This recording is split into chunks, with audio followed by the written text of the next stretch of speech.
Good morning and welcome to the Vermont Legislature's House Committee on Environment and Energy. This morning, we're going to continue our conversation on H-126, an act relating to community resilience and biodiversity protection with Eric Sorensen. Welcome.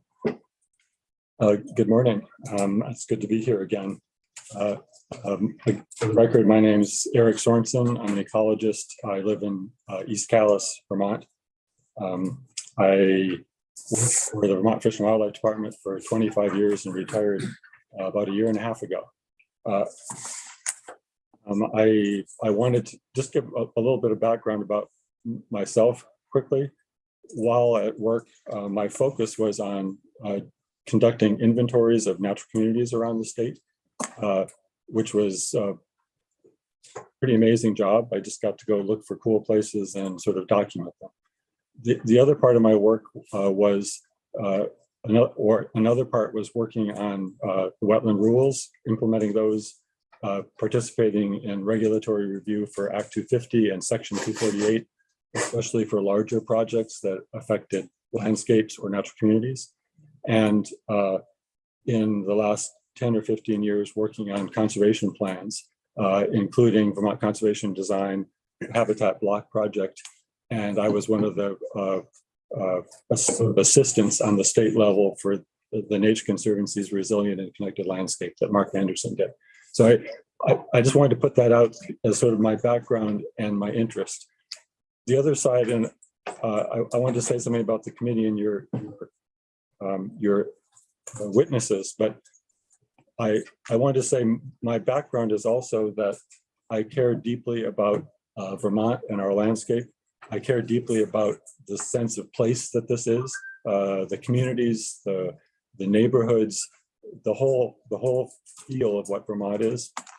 I'm a proud user of Vermont wood products for my house, for our furniture, for our barn we built out of blown down white pine, and I heat my house with wood. But I also think we have lots of conservation work that we can do that goes well with that, and it's all compatible. So sorry, that's kind of long-winded, but I just wanted to let you know where I come from on this. I appreciate the opportunity to speak with you this morning about H-126. I'd like to provide some general comments first and some encouragement about this bill. I think it's a very important bill. I'd also like to offer some specific comments about language. And I just wanted to be clear, I'm here in full support of H-126. First, the part about you folks that I hope you take as a compliment. Over the past few weeks, I've followed your work on H-126 closely. My wife would say probably too closely, but it's been very interesting, and I'm impressed about two things. First, the quality of the testimony that you've received from a wide range of witnesses and covering a range of topics and opinions. I think it's really a good assortment of folks that have come before you.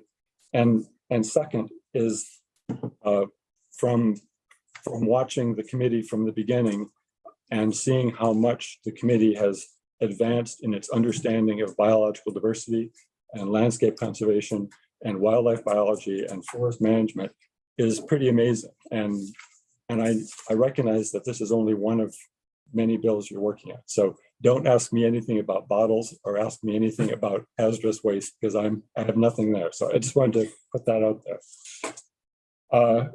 I'd be happy to discuss any of my comments as I get to them or later, whichever is easiest for you. And I'm hoping that I can be a resource for things that I don't bring up if you have questions about Vermont conservation design and how it might be applied to the bill. I'm happy to take any questions about that I might be able to answer. So general comments. I just have a few slides. Is that okay if this is up for now? I don't have anything to show until a little bit later on. And I think I'll be quick. I think I'll be way less than an hour. I think this bill is very timely and extremely important as it aims to improve conservation and increase attention on Vermont's ecologically functional landscape. which supports biological diversity, climate change adaptation, recreation and economy, and our overall well-being. I also think that the focus of H126 on permanent conservation of land in ways that maintain natural forest and land cover and do not allow for conversion of other land uses is extremely appropriate. The three categories in the bill, ecological reserve areas, biodiversity conservation areas, and natural resource management areas, cover well the range of management that is appropriate in permanently non-conversion conservation and are largely consistent with the gap status categories that are defined by US Geological Survey. I think that overlap with a federal program and the way land classifications are made are really important. The categories, the three categories are my work has been in classification of natural communities. And if you look out on the land, some things fit into the classification well, and some things are cross the line. And whenever we make categories like these three categories, and we try to place a particular piece of conserved land into one or the other, there is some difficulty. And I think that's fine. That's sort of understood. So I think the three categories work well. Although the bill's focus on these types of permanent land conservation is entirely appropriate, it is important to recognize, as many of your witnesses have, that many other types of conservation, regulations, and just good land stewardship are in play and will continue to be critical to keep our forests as forests and to conserve biological diversity, provide landscape adaptation to climate change, and maintain the rural character of Vermont. First among these other types of conservation, in my mind, is use value appraisal, or current use, which is one of the most successful conservation tools we have in Vermont, with over 2 million acres enrolled at this time. This bill, again, in my mind, does not in any way take away from the importance of these other types of conservation. There's excellent conservation work occurring across Vermont and using many different tools, as you've heard from Mr. Austin and Ms. Washburn last week, and others. The conservation plan identified in H126 is focused on biodiversity and the elements of biodiversity that need permanent, non-conversion conservation. I was concerned to hear in testimony by Mr. Martin of the Vermont Housing Conservation Board. I've got to stop there because I have incredible respect for Mr. Martin and Vermont Housing and Conservation Board. We are lucky to have an organization like that. There is none other like it that I know, at least in any of the Northeast states, as a clearinghouse for our conservation work. But I was concerned to hear about initiation of what sounds like a very comprehensive conservation plan that is much broader than is what identified in H126. I do not believe that's necessary for this bill or for advancing conservation in Vermont at this time. I suggest keeping the clear focus spelled out in H126.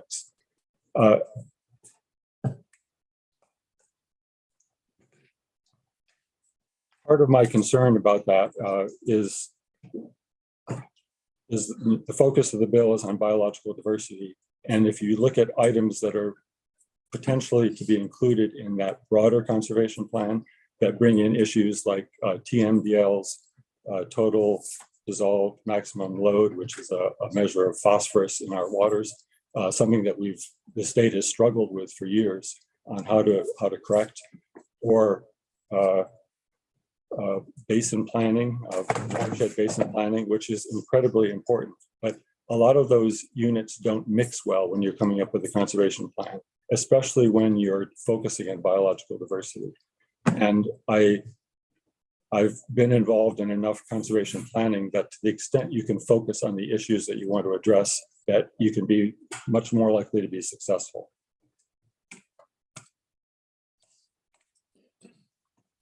I'd like to take just a couple minutes to review landscape and natural community features identified in the Vermont Conservation Design. Mr. Zano, Bob Zano, presented these in detail last week, and Jens Hilke reviewed them yesterday.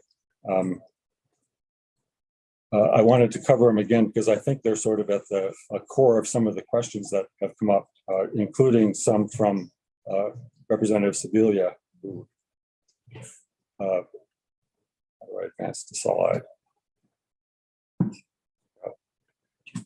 So We have a question from Representative Stebbins.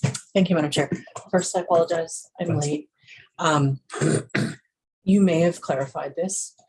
I understand your point about not including things like TMDLs, because that's more about, well, I understand your point that it expands the scope so much that you start to lose the focus point. yes, It also, it's also more of a way to assess how healthy something is, not necessarily, I mean, I guess that relates to biodiversity. Where I'm going with this is I understand why you would say don't include TMDLs or some sort of those types of mechanisms. We have heard that we should include other conservation tools in the toolbox. Do you have concerns about that? no, I don't at all. And actually, I have a very draft idea of how those fit in to this that I'd like to share later. It's kind of a made up thing that to maybe a hint as how that work could go. But right. No, what I support is the focus of this bill on permanent non-conversion conservation and fully acknowledging that that is not the whole picture at all, that we need many other types of conservation in order to be successful, especially things like use value appraisal, but also things like regulations that we can count on, but aren't permanent. So you would be okay with those tools being added into this bill? I think as long as the focus was on. They are referenced now, I think, as other tools. I mean, Broadly, they could be spelled out more as long as the focus remains on these permanently conserved non-conversion types, which have special importance and urgency, I think. Thank you. So this is the broad picture of Vermont conservation design, the ecologically functional landscape. Everything that has a color there is of highest priority. And it's showing dark green, which are the landscape features, and dark blue, which are the natural community scale features. And then the lighter blue, if you can see them, they're mostly just little streams, are the aquatic systems. That's a lot of Vermont. That's 69% of the state. But the important part of this to me is that I don't think there needs to be any concern about us showing a large part of the state needing conservation. And I want to explain why. So we have these different scales. You've seen this before, landscape scale features and natural community scale features. And we have maps for each.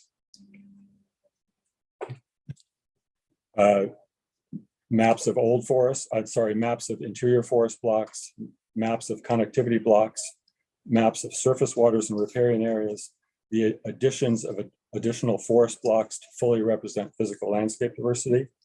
And then we also have another set of features that are the natural communities, aquatic systems, wetlands, and then the caves that aren't mapped. Why I wanted to review these is, I'll just go back to these, and I just want to read this section again here. A key question that Representative Sibilia brought up, and it was discussed with Mr. Jano on February 9th, and then it was discussed in more detail with Mr. Hilk yesterday.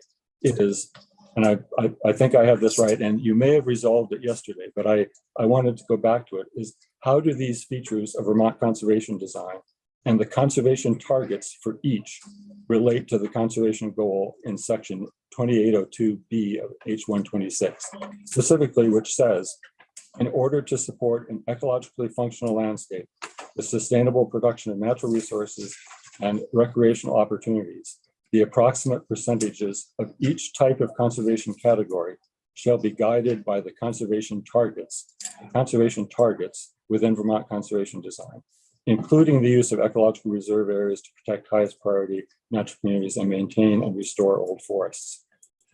The key point to me about that is that conservation targets in Vermont conservation design are each of these maps. And I think, Chair Sheldon, you pointed that out yesterday in the discussion with Jens Hilke. So for interior forest blocks, all of those dark purple areas are the conservation targets. The same for connectivity blocks, riparian areas, physical landscape blocks. And then when we get to these others, the natural communities are partially mapped. There's more inventory work to do. The aquatic systems are mapped. The wetlands are mapped. And then we get to the other targets where we don't have maps for them, but we have areas or percents by biophysical region, the young forests, the old forests, and the grasslands. So each of those is a conservation target. And if you stack those all up together, excluding the ones that are unmapped, you get to this map. And that map is the conservation target for Vermont conservation design with all the features combined. Does that make sense? I want to go through after how each conservation target, how each element sort of deserves or needs a different type of conservation. But this point is so key to how Vermont conservation design is used in the bill. Thank you for that. Representative Sibilia has a question. Thank you. Great. I'm still, even with the patient help of my chair yesterday, I'm still a little hung up on That's target. why I really wanted to come back to it, because I think it's so important. So when I look at this map and I heard you say that this conservation design, this is the target. So I guess I'm trying to understand, first of all, is target a number or is target like a group, like an area? So, and I think what I'm saying is target is, these are all the places. This is the target of what we want to conserve. Like this area is what we want to conserve.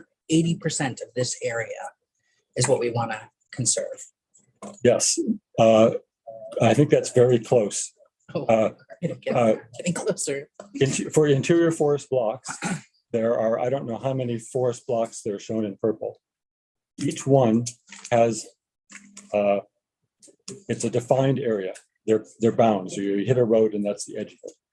The goal and the target is not to conserve that entire block. The goal or the target is to conserve the function of that block, each block. And conserving the function of that block may allow development on the edge, but you've got to keep the central part together.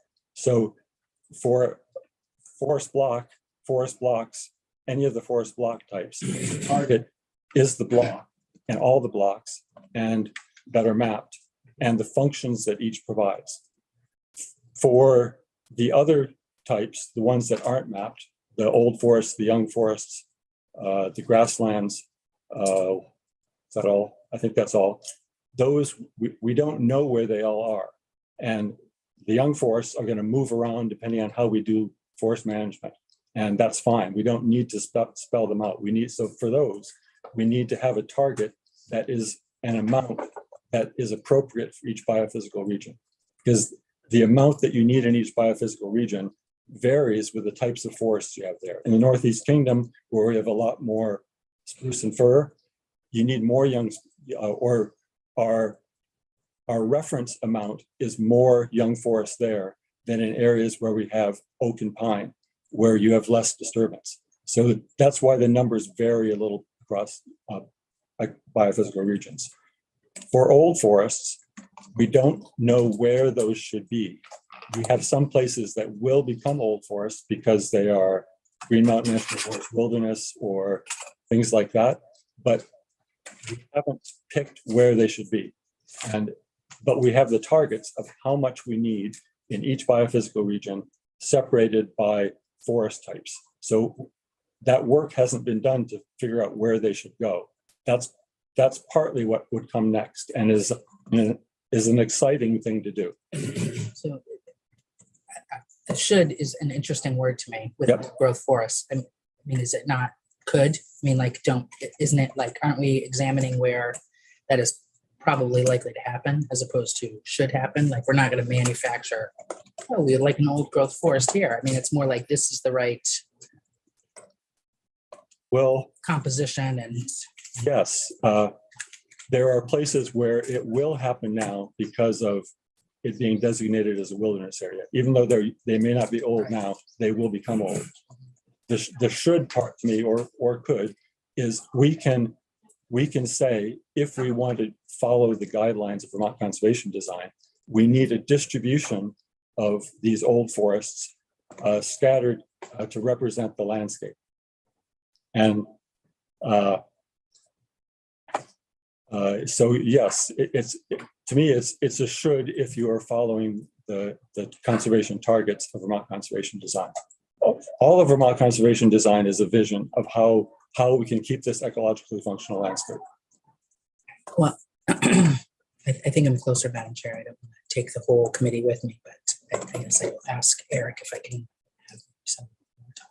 Unless you want me to continue kind of I think we need, searching through this. I'd like to get through. You may get more answers as Eric continues. We have a couple more questions, Eric, and Representative Smith. Thank you. Thank you. What would you propose to do different with these ideas? You've got the targeted areas. Do you have an idea what you might want to do to change it, or would you? Change the sort of the design of the targets, you mean? Yeah. I don't think so. I think they're well-founded. I mean, we will always learn more as science develops, as our society changes and we change our priorities. But I think these conservation targets are very well-founded. There was a question, I think, from Representative Sakowicz a while ago about the design and the scientific background between these. And the targets for young forests are based on pre-European settlement reference conditions of what sort of naturally occurred in the landscape then.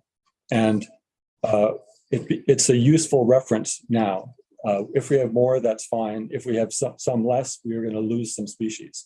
The old forest targets are ones that aren't strictly science, because the same reference point would get us to 60 to 70% of Vermont as old forest.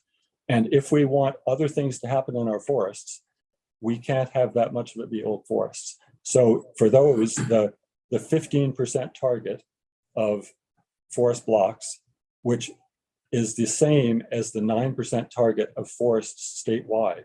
So the old forest targets are really aimed to be in these set of forest blocks so that they function as part of systems. So it's 15% of those forest blocks, or 9% of the forests in Vermont. That number is not strictly a scientific number. It's a number that we think we have high confidence will introduce the functions that old forests provide in the landscape, but still allow for all the other things that occur in our forests. So do you want these four maps to look like this in 20 years, or do you anticipate trying to change some of them? Two answers to that. I think Bob Zano mentioned this a little bit last week. The forest block maps are being refined now because we have much better mapping information. And that will actually change how we look at those zones. But the overall concept of what we need to maintain an ecologically functional landscape, I don't think will change. I mean, well, it will change because we won't be able to protect all this. We won't be able to protect all, and we will lose some landscape connectivity because we can't control everything. We just can't. So we will lose some function. What we hope is that this design and all these conservation targets together provide enough confidence that we can keep that ecologically functional landscape into the future. But we will lose parts of this. It's a matter of like, how much can we lose and still maintain that landscape resilience to climate change? And to me, that's why this bill and its focus is so important. Representative Stebbins. Thanks, Madam Chair.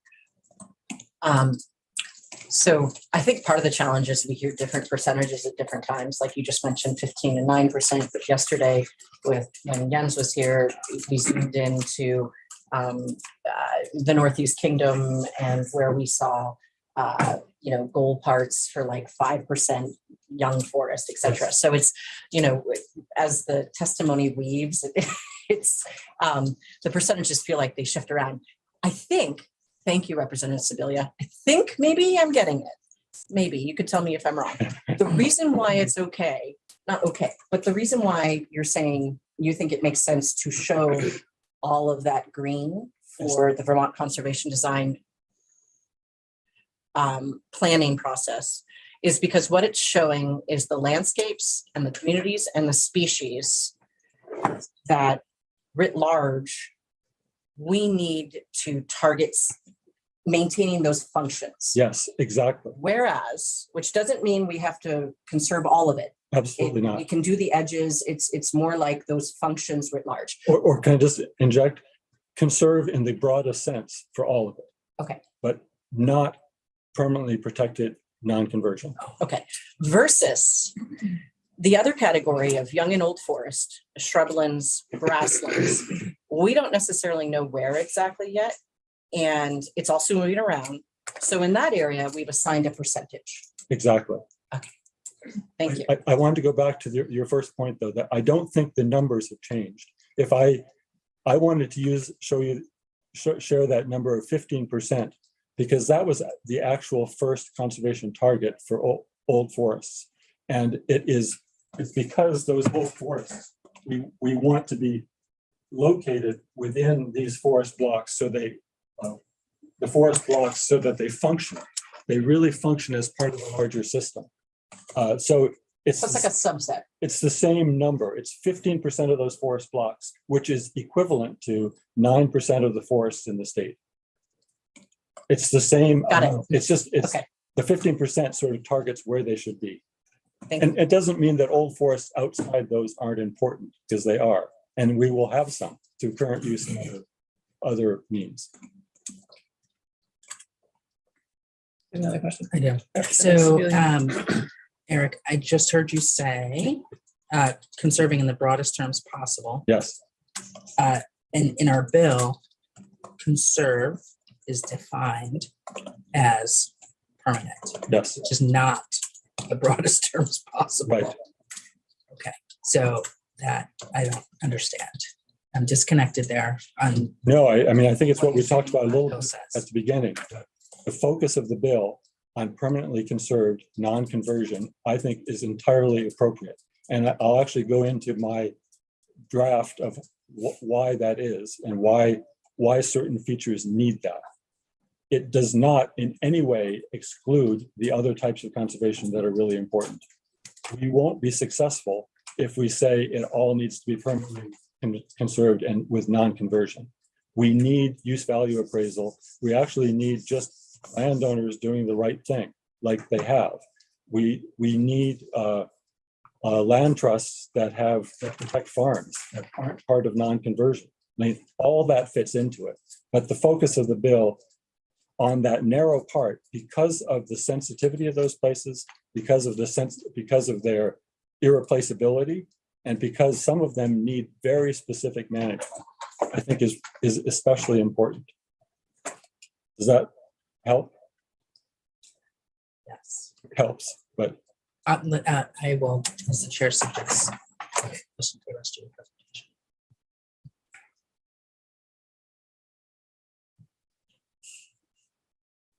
It is helping.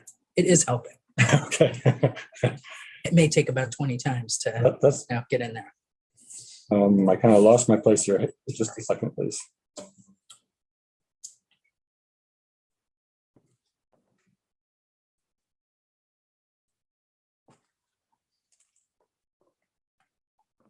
So again, I just want to emphasize that the area identified as conservation targets in this is large. It's 69% of the state. that 69% does not need permanent non-conversion conservation. I could say if it was all conserved that way, the ecologically functional landscape would be in great shape, but we wouldn't be able to do other things in the forest. And I think that's, I just want to make that clear. So again, maybe this is a little repetition, but the goal of maintaining the ecological function of each of these features, it's important to consider what type of conservation is most appropriate in each. The most appropriate type of conservation varies with the ecological condition that is to be maintained or managed, the irreplaceability of the feature or its function, or what other uses are compatible with maintaining that function.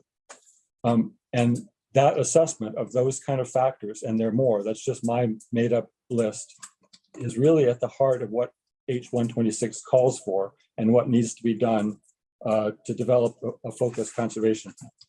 I think that's really appropriate. What I'd like to do now is share what I say is a very draft version of what this assessment could look like. And I really mean this only to be illustrative, as this assessment should be conducted by a group of conservation scientists and land conservation specialists. So people who focus in the ecology of what we need for land conservation, and people who know what tools we can use for land conservation, like land trust folks, like Vermont Housing and Conservation Board.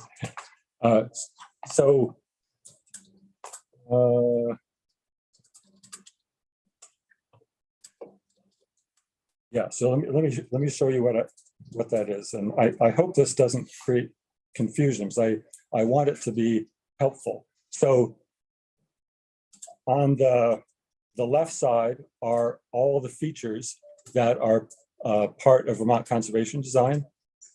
And in the yellowish color are the landscape scale features, and in the blue color are the natural community scale features. And then across the top, I have in green the three types of conservation that are permanent non-conversion that the bill addresses. And then on the right, I have some that are in kind of that, whatever that color is, that are what I think of as very important, but not being permanent. Use value appraisal is the best of those, but with changing in land prices, we can't be sure how long it'll be successful. And rules and regulations that have been brought up before, they came up yesterday again, I think, are really important, and we can count on those, but not in a permanent sense. And the regulations can be improved to address some of these other issues, like Act 250. And private land stewardship sort of applies to everything. If every landowner had the ability to do everything right and keep their land, we wouldn't need to do conservation. But there are all kinds of other pressures, and that by itself, I don't think is enough. And right in Representatives. Thank you. Each county has a forester. yes. What's your confidence level in the county foresters in the state? I forgot to mention that when I was going through the work that I've done. The other major part of the work I did was work with all of the county foresters on especially natural communities and old forests and riparian areas for the process known as ecologically significant treatment areas that landowners can enroll their land in as part of their part of the options. I don't know a better set of folks that know parcels. Each county forester may have 1,000 to 1,500 parcels that they are responsible for, and they know those lands well. And I have very high confidence in their work and in how they assist landowners in making decisions that they want to keep their land in forest. So very high confidence. Thank you. I'm real glad to hear that. The category in the middle here is one that probably needs to be broken up. I just called it non-government, what do they call it? And Yeah, organizations. non-government organizations and conservation easements. Some of those conservation easements may be the equivalent of an ecological reserve if it's one created by the Nature Conservancy or Northeast Wilderness Trust. Some of those may be the same as natural resource management areas. If it's like a portion of a Vermont Land Trust easement that conserves a working forest. But some of those may also allow for conversion of forest to agriculture, if not to development. So that middle category would need to be separated and to be useful, I think. So does that layout of the chart make sense? Different types of conservation, not a complete list, but all the categories for Vermont conservation design. I have a question for you, Eric. Where would public lands go, Oh, right. like just go own and fee, state and federal lands? I would say most of those probably go into natural resource management areas, that they are permanently conserved. You can't convert them to other uses typically, but there's leeway in that. I think the issue of roads has come up several times, and you can build roads on public lands, and sometimes those are minor impacts. Sometimes they can be more significant. But I mean, that's the kind of vision that would fit. I mean, you could have a separate category of just state lands because they are different, or federal lands. Yeah. So then what I've done is gone and put X's in different boxes, and what I mean those to be is to illustrate which features need which type of conservation. And again, all of them can be accomplished by private land stewardship, but that's not permanent, and there's more to be done. This bill focuses mostly on ecological reserves and biodiversity conservation areas and natural resource management areas. And the three things that I think really need ecological reserves are natural communities, because we want them to stay in their fullest, best expression, a subset of them. This isn't all natural communities. This is the best examples of all the different types. Old forests, because they only are old forests if they have perpetuity, if they have continuity of ecological function over time. And possibly some things like wetlands. And I probably should have put some riparian areas in there. There are some of those things that we should have set up as ecological reserves, or maybe they fit in biodiversity conservation areas. The biodiversity conservation areas is a more difficult one because it's hard to know what management would apply. If I move over to the natural resource management category, that's the way that I think we conserve most of our forest blocks. No, I shouldn't say that. That's the way we conserve portions of most of our forest blocks. Because right now and into the future, I think the majority of our forest blocks are best conserved by use value appraisal, because that is a tool that it's applied across the area, and we can be more selective where within those forest blocks we have permanent conservation. The places that we need it in forest blocks are the edges of those connectivity blocks. Oops, that's not up there. The edges of the connectivity blocks where they butt up against the road. If that place where you have two forest blocks and a road in between and no houses, if we don't conserve that section in some permanent sense, we will lose connectivity across that road. So there's some places where we should try to get landowners interested in conserving them. And that's the kind of place where we need some permanence. And in most cases, a managed forest in those places is fine. It doesn't need to be, it shouldn't be managed. Clear cuts are appropriate some places. Clear cuts next to the road are going to decrease animal movement in many cases. So you want that cover up to the edge of the road as much as possible. But sustainably managed forest, as the bill's defined, in those places are probably great. Representative Sibilia has a question. I find this chart to be really helpful. Thank you. A question, passage of this bill. Yes. And creation of the plan. Do we expect that it will lead to more types of forest blocks in the rules and regulations column? I'm sorry, I don't understand your. So how we maintain them is through rules and regulations. Do we expect that this planning process will result in more of the different types of the interior forest blocks, the connectivity blocks, for instance, which are not part of rule, they're not managed or maintained through rules and regulation. Do we expect that this plan will result in more of those being maintained through rule and regulation? That is a concern that a lot of folks have expressed to me, and Right. I think it's fair. I'm not sure I have a good answer. Right now, Section 248 has some role in protecting the interior forest blocks. There's a provision for, forget the language, but it's no undue adverse effect on the natural environment is one of the sort of broad criteria in Section 248. And the agency, Fish and Wildlife Department in particular, has interpreted that and been very successful in saying some projects like cell towers or wind projects on ridge lines could have a very significant impact on landscape connectivity and interior forest blocks. That option is not really available in Act 250 now. And to me, that's more a matter of what this committee and the legislature proposes for changes to Act 250 than anything that would come out of a review like this.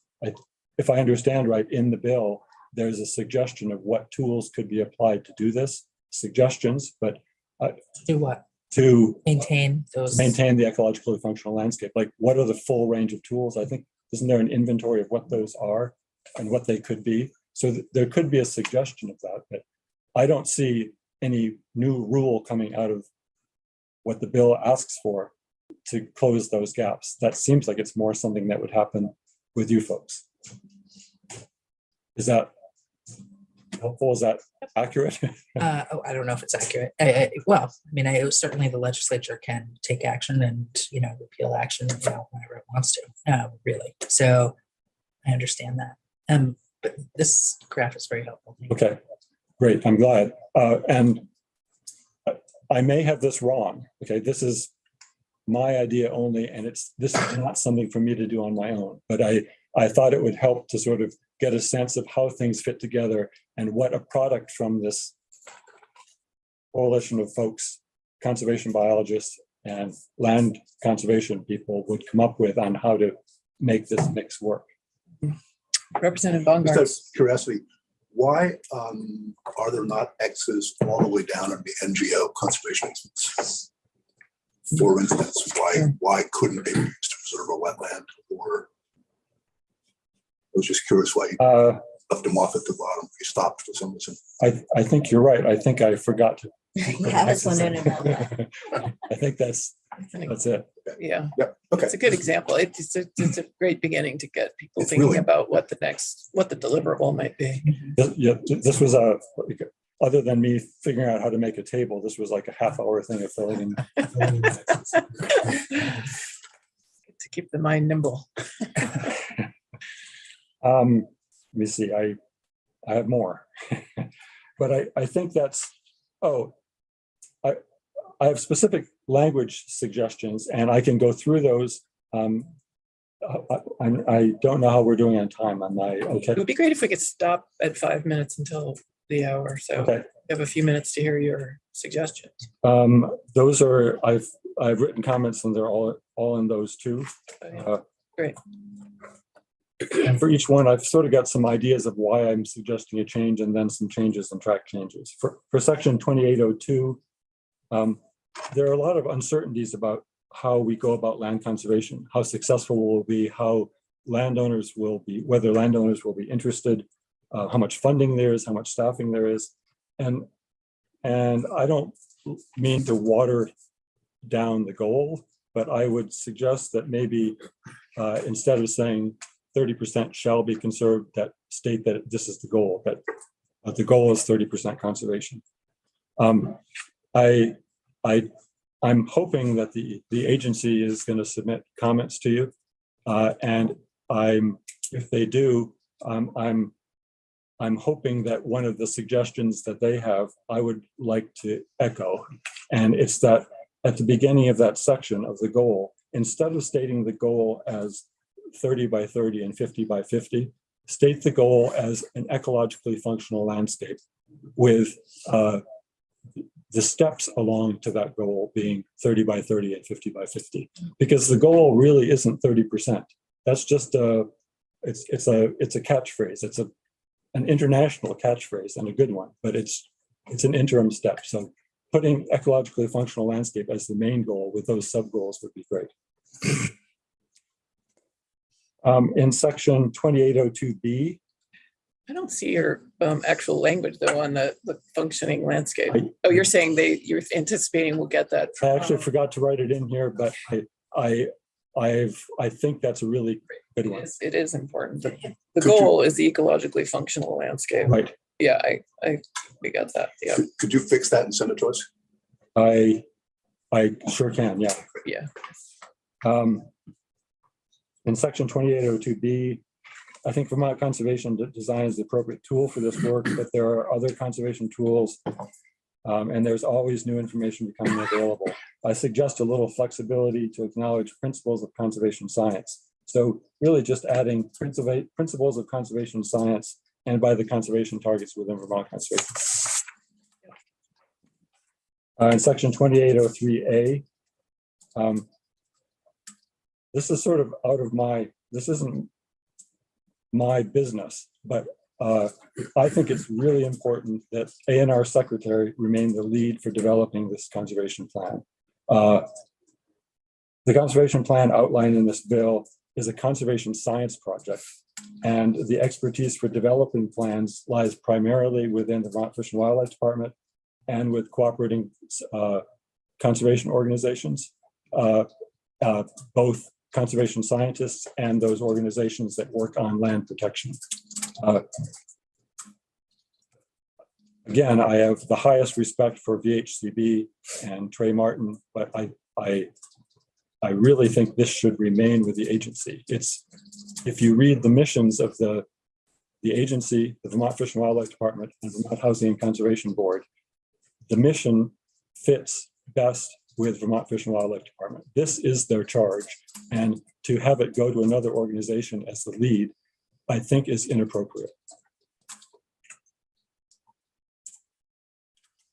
Section 2803B1. This seems to create a difficulty in the timing. Secretary Moore mentioned this, time in reviewing the three categories, modifying them, and then completing the plan. So I'd suggest some flexibility in how those three categories are put together. So a suggestion is a review of the three conservation categories defined in section 2801 of this title, and developing any modifications or additions to these that maintain the core concepts in order to complete the conservation plan.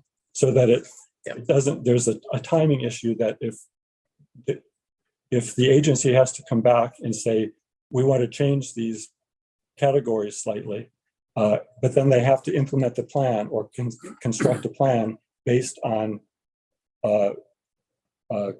categories that the committee hasn't approved or that they haven't solidified, it's just going to create a problem, I think. So it's a suggestion on how to get by that. Thank you. I think that clears up the intent of it. Section 2803B2, consider the possibility for VHCB. Again, not for me to suggest what VHCB does, but maybe an appropriate place would be for them to lead in developing and maintaining an inventory of conserved lands in Vermont. They are the organization most in tune with land conservation across the state. Similarly, they may be good ones to work on that intergenerational transfer, which is well outside the agency's wheelhouse, I think. Just a couple more things. 2803B5.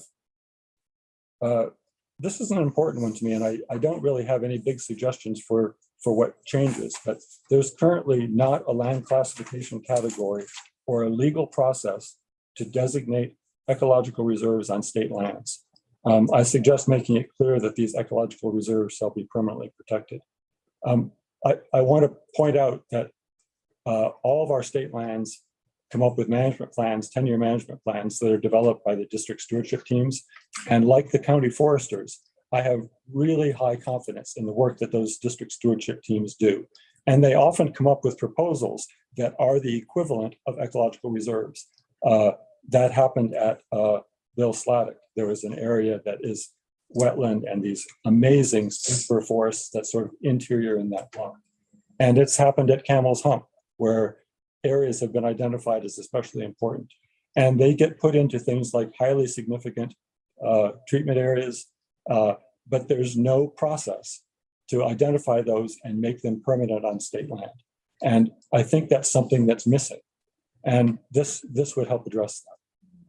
Representative Smith. Do you think that some of the solutions would be better described by the county foresters to the local people, whether it be in the north part of the state or the southern part of the state? Or? I don't think so for state lands, because the county foresters are so focused on that private land assistance. The crews that work on state lands in the districts are a mixture of foresters, wildlife biologists, ecologists, and often water quality experts. And there are probably others I'm missing. But the focus that they put into developing those plans is they spend hours and hours and meetings and site visits and review data and map features. So I think they are the best tool to come up with those management plans and to be the first step in identifying where ecological reserves are appropriate on state lands. Last point, 2803B9. Again, this is sort of outside my area of expertise, but regarding an assessment of the existing and new funding sources, I have a specific comment. In my experience, ANR leadership is typically reluctant to ask for funding from the legislature in deference to Governor Scott, the Scott administration's fiscal concerns. And I applaud fiscal responsibility. I think that's incredibly important. But this is an issue of great importance and urgency, this type of conservation. It's a time-limited feature. Maintaining an ecologically functional landscape that conserves biological diversity, provides climate change adaptation, secures wildlife habitat, and provides a host of environmental, social, and economic benefits that Vermonters enjoy is a gift we can protect for future generations. Cost of land is going up, and this is one of those things we are better off spending money on now than later. But the agency, in my experience, is unlikely to ask for money. And I don't have a solution. I'm going to put that out there. And that's it. Thank you very much for your time. Thank you. For your testimony, Eric. That was very helpful.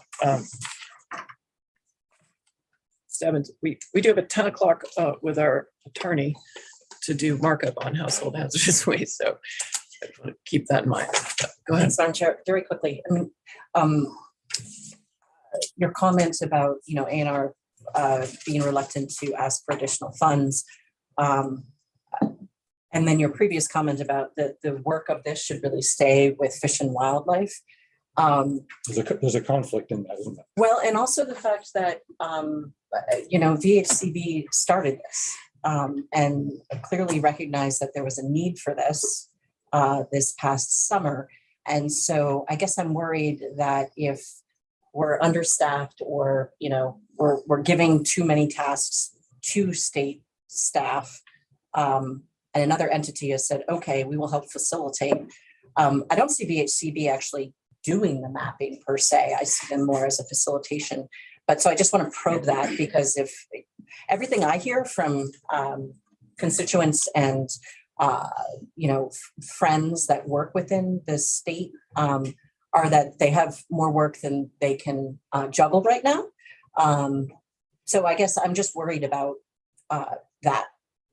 Understood. And I don't want to detract from what VHCB could do as a convener.